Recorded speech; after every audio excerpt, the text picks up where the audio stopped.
Hello everyone, welcome to the new video on 3-minute series for prelims. In this video, we'll be discussing about some of the multilateral environmental agreements. The first agreement under discussion today is the Vienna Convention. This was formed in the year 1985 for the protection of stratospheric ozone. Please remember it is stratospheric ozone and not tropospheric ozone. And the main objective of the Vienna Convention was to promote cooperation by means of observation, monitoring, research, information exchange on the effects of human activities on the ozone layer. The importance of ozone layer is very well understood in the current scenario, as ozone layer protects the earth from the harmful UV rays, in particularly UVB rays, which does not reach the earth due to the presence of the ozone layer. The ozone layer blocks 95% of the UVB rays and about 100% of the UVC rays, which are harmful for the humans on the earth. It is termed as one of the most successful treaties of all the time, as this treaty has been ratified by 197 states, including the European Union.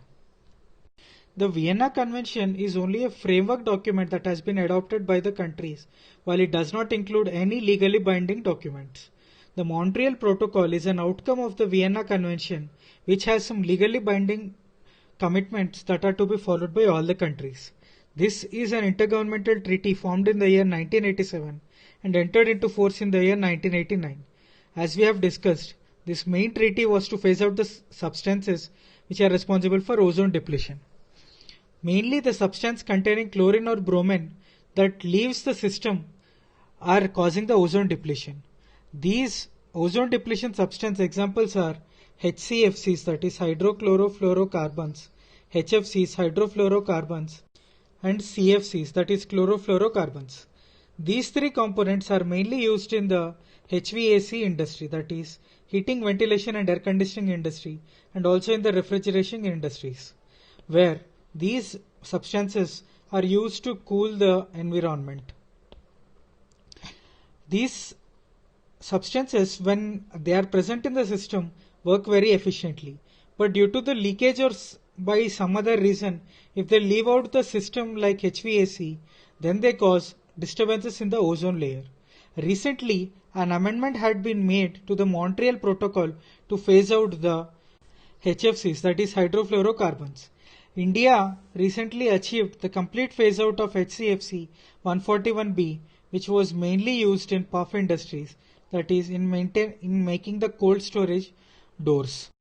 Now let us solve this question. Consider the following statements regarding Vienna Convention.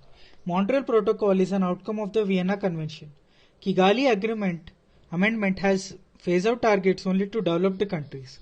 The correct answer is A.